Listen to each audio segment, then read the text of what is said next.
Hello friends चलतु जाना आज वैकेंसी विषय में आपको डिटेल्स कहि वीडियो स्किप करेंगे ना शेष पर्यटन देखिए। ये जो वैकेंसी रोचे आपण मैंने देखिए पे नवोदय विद्यालय समिति तरफ बा NVS तरफ वैकेंसी रोचे। ये बहुत सारा पोस्ट वैकेंसी रोचे। ये आपने देखिए ओडार के पोस्ट वैकेंसी क्यों क्यों कौन अच्छी सबकि डिटेल्स कहि वीडियो माध्यम वीडियो स्किप करेंगे ना शेष पर्यटन देखिए सबकि डिटेल्स जानवे। और जो मैंने आम टेलीग्राम चैनल एपर्यंत जॉइन होती शीघ्र जा जॉइन हूँ से आपको सब प्रकार स्टडी मटेरियल प्रोवाइड कर प्रिपरेशन हेल्प मिल। ये जो वैकेंसी रोचे आपने देखा पाइबे। आउ जो मैंने चैनल को नुआ गोटे लाइक गोटे सब्सक्राइब कर बेल आइकन कॉल करदे प्रत्येक दिन किसी ना किसी अपडेटा पाइपर।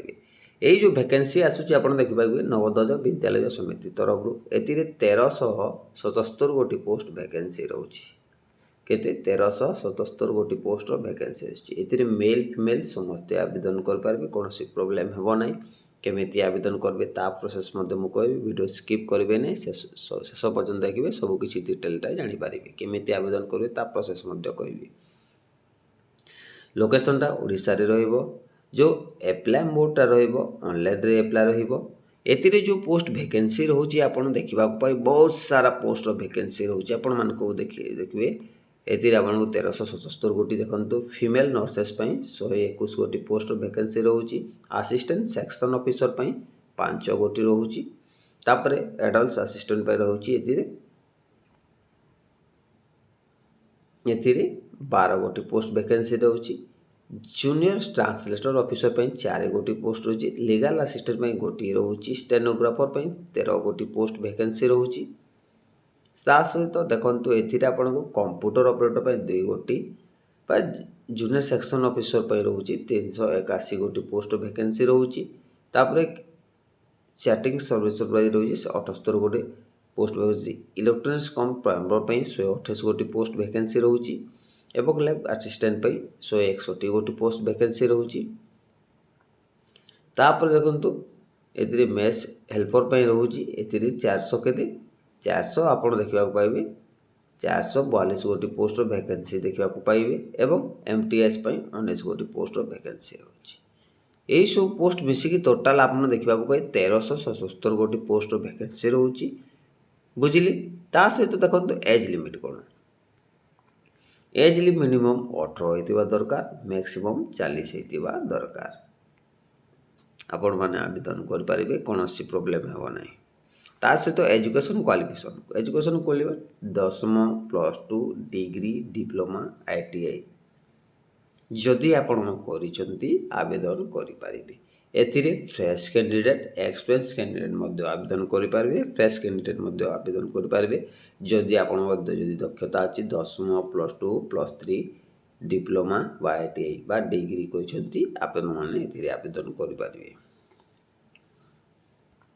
देखंतु एथिरे जो आसी देखो ये NVS non teaching staff requirement आसी। जो इम्पोर्टाट डेटा रोचे 22 मार्च रु रोचे 30 एप्रिल पर्यंत यार शेष तारीख रोचे। एडिट पर एप्लिकेशन 2 मे पर्यंत रहिबो।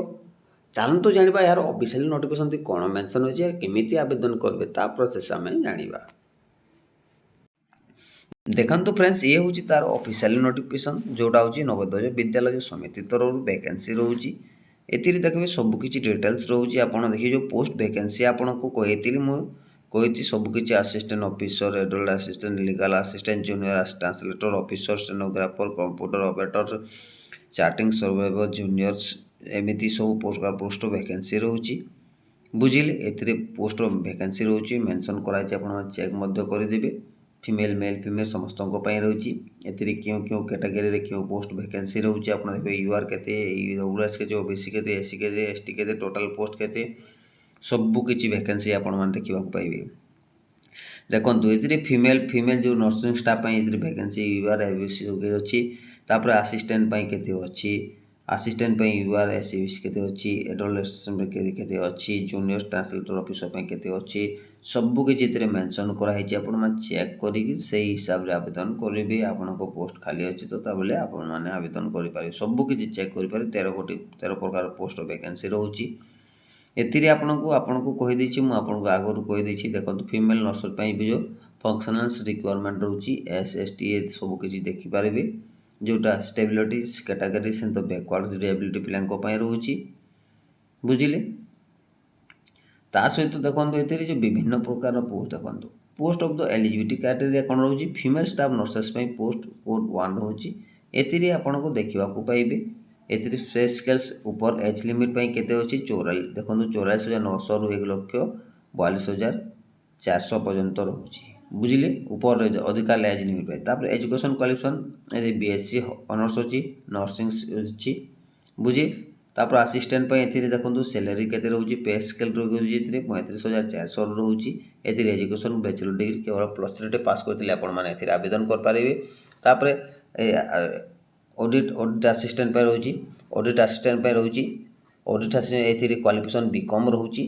एथिरे बीकॉम रोची एथिरे 35,000 सैलरी रोची बुझिले तापर जूनियर देखो ट्रांसलेटर ऑफिसर एथिरे रोची आपण देखिबा मास्टर डिग्री माइजी 35,000 सैलरी रोची बुझिले लीगल असिस्टेंट रोची एथिरे लीगल असिस्टेंट एथिरे डिग्री पास माइजी लॉ मागिजी एथिरे 35,000 रु 1,12,400 पर्यंत सैलरी रही तापर स्टेनोग्राफर देखिए रोची देखु एथिरे ऊपर लिमिट रोची एथिरे आपण 25,500 रु 81,100 पर्यंत रोची एथिरे एजुकेशन क्वालिफिकेशन केवल 12 पास बता सहित स्किल टेस्ट देवाक पड़ो बुझिले एथिरे असेसमेंट क्वालिफिकेशन जो रोची BCA बा BSc कंप्यूटर साइंस मागिची बुझिले जोटा कंप्यूटर ऑपरेटर मागिची तापर चैटिंग सर्वाइवर एथिरे देखो एजुकेशन क्वालिफिकेशन बैचलर डिग्री सहित होटल मैनेजर मागिची 25,500 रु 81,000 पर्यंत रोची सैलरी अधिक तापर जूनियर असिस्टेंट रोची एथिरे देखो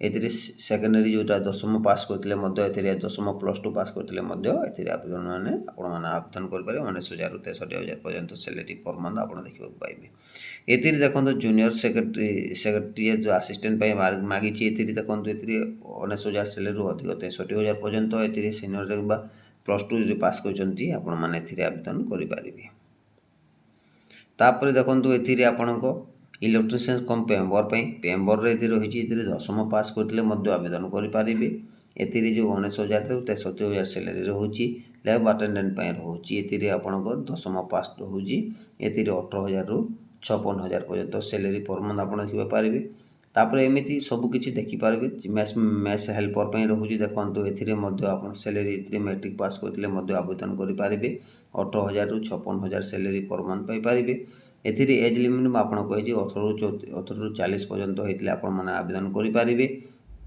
सब किछि डिटेल्स मेंशन कराइछि सिलेक्शन प्रोसेस मेडो selection process candidate competitive exam देबा को पड़िबो एथिरे जदि आप क्वालिफाई कोचते जॉबटा कंफर्म बोली भाबि नियंतु बुझिले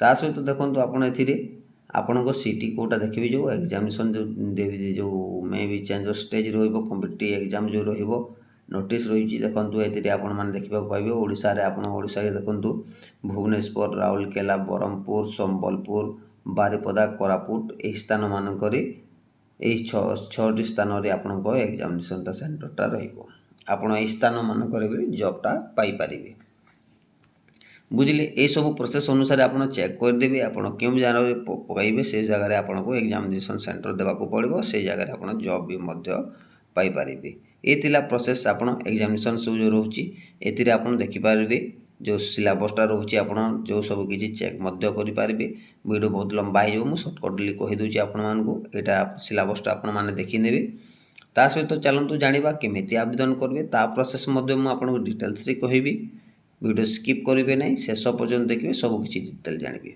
ये जो एप्लिकेशन फीसटा देखंतु नर्स ए आपन गुडी जिनिसटे कहि दोची मेन जिनिसटा आपन को तापरे मु एप्लाई प्रोसेस को जीबी एथिरे फीमेल नर्सेस टाइप 1,000 टंका एप्लिकेशन फीस लागिबो जोटा आपन देखिबा पाइबे जनरल EWS पिलांको पई SC ST पिलांको पई 500 टंका लागिबो आपन चेक मध्य करि पारिबे एही जो अछि जते वैकेंसी रहउची बुझिले आ डॉक्यूमेंट गुडा को आपन देखो एप्लिकेशन प्रिंट आउट लागिबो इंटरव्यू लागिबो डॉक्यूमेंट वेरिफिकेशन लागिबो along with staff self attested copy लागिबो कैरेक्टर सर्टिफिकेट लागिबो एज क्वालिफिकेशन लागिबो age experience caste non scale रहइबो तापर बैकवर्ड कास्ट जो फिजिकली पिला मन अछन ताकर बिल लागिबो जो इकोनॉमिकल्स वर्क सिलेक्शंस बा ईडब्ल्यूएस पे अवेलेबल मध्य अप्लाई करि पारिबे। ए सब डॉक्यूमेंट अनुसार आप अप्लाई करि पारिबे। बाकी तो सब किछि जो चेक मध्य करि पारिबे। चलतु जानिबा यार अप्लाई प्रोसेस केमिति अछि ता प्रोसेस मु आपनको देखै दउछि। हेलो फ्रेंड्स, ये होछि तार ऑफिशियली साइट जोटा नवोदय विद्यालय समिति तरफ जो रिक्वायरमेंट बा नॉन टीचिंग स्टाफ पई वैकेंसी रहउछि। एथिरे आपण आ गुडी जिनिस करबे मु वीडियो डिस्क्रिप्शन रे यार लिंक मध्य दे देबी। आपण सेति जाई आवेदन करि पारिबे, कोनोसी प्रॉब्लम हेबो नै। सर्वप्रथम आपण तीन प्रकार स्टेज को करबा को पड़िबो। फर्स्ट ए रजिस्ट्रेशन करबा को, सेकंड रे fill up the application form करिवे, थर्ड रे आपनको पे ऑफ एग्जामिनेशन फीस देबा को पड़िबो। सर्वप्रथम आप न्यू रजिस्ट्रेशन क्लिक करने को पड़ो। न्यू रजिस्ट्रेशन क्लिक कलापर आपमती देखिए आग को आग स्क्रॉल कर तलक तल स्क्रॉल करेंगे। स्क्रॉल करेंगे ये आपको देखो ये आसो ये क्लिक करने को पड़ो। ए बॉक्स रे क्लिक करने को पड़ो। बॉक्स रे क्लिक कले ये सबमिट करेंगे। सबमिट कलापर देखो एमती पेज आसीज ये आप सबकि यहाँ करने को पड़ो। सबकि दे सारापर एप्लिकेशन फॉर्मटा आप खोली देखो ये सिलेक्ट करने को पड़ो। सब सिलेक्ट कर सारापर देखो सिलेक्ट करेंगे। ये आपड़ कौन करवा ओटीपी जेनेट करने को पड़ो। ओटीपी आधार नंबर देवा फास्ट सर्वप्रथम देखो केमी रजिस्ट्रेशन करेंगे पूरा सेमती स्लो प्रोसेस। सर्वप्रथम आप आधार नंबर देवा पड़ो। आधार नंबर जो जो नंबर अच्छी से देवा पड़ो। जेनेट ओटीपी करवा पड़ो। ओटीपी कही सारापर तापर नेक्स्ट पेज को आसो। नेक्स्ट फैन क्लिक करवा पुणी क्लिक करवा पड़ो। जो आप देखा पाइबे लॉगिन द डिजिटल आईडेंटिफाई रहिबो। ता सहित देखो ये आपण को डिजिटल अकाउंट रे क्रिएट द अकाउंट करवा पड़ो। ता सहित देखो I have the academy bank रहा पड़ो। सब किसी फिलअप करेंगे। गोटे गोटे टिच करवा देवा पड़ो। सब किसी दे सारापर देखो ये create the ABC ID account एमती सबकि क्लिक करवा पड़ो। सब दे सारापर नॉन सिटीजन पासपोर्ट नंबर देवा पड़ो। सबकि फिलअप कर सारापर रजिस्ट्रेशन कर सारापर आपड़ पुणी बैग आसबे। बैग आसापर पुणी बैग आसबे। पुणी बैग करेंगे। तापर आपन को कौन हो fill up the application form देखो ये आप लॉगिन करते एप्लिकेशन गोटे नंबर आसो। से नंबर ये क्लिक करेंगे। क्लिक करेंगे नंबरटा तापर एप्लिकेशन नंबरटा देवे। तापर पासवर्ड क्रिएट करवा देवे और सेट पिन नंबर पासवर्डटा जोटा क्रिएट करते सेटा देवे। ता सहित आपन को कैप्चा फिलअप करने को पड़ो। कैप्चा फिलअप कर सारापर सबमिट करदेवे। सबमिट कर सारापर आप फॉर्म फुलीज और एप्लिकेशन जदि आप फरगेट बिलो करेंगे फरगेट पासवर्ड करेंगे जानी न पारे सबकि कर सारापर तापर आप कौन करेंगे फॉर्म फिलअप कर सारापर पे करेंगे। पे कर सारापर आप एप्लिकेशन फॉर्मटा प्रिंट आउटा काढ़ीदेवे। पे हो सारापर प्रिंट आउट कर सारापर आप फॉर्मटा सबमिट हो। ये गोटे छोट इनफर्मेशन आपको मुझे जनइली। वीडियो पसंद लगे गोटे लाइक गोटे सब्सक्राइब कर बेल आइकन को ऑल कर दे। प्रत्येक दिन किसी ना किसी अपडेट आप चैनल तरफ पाइपर।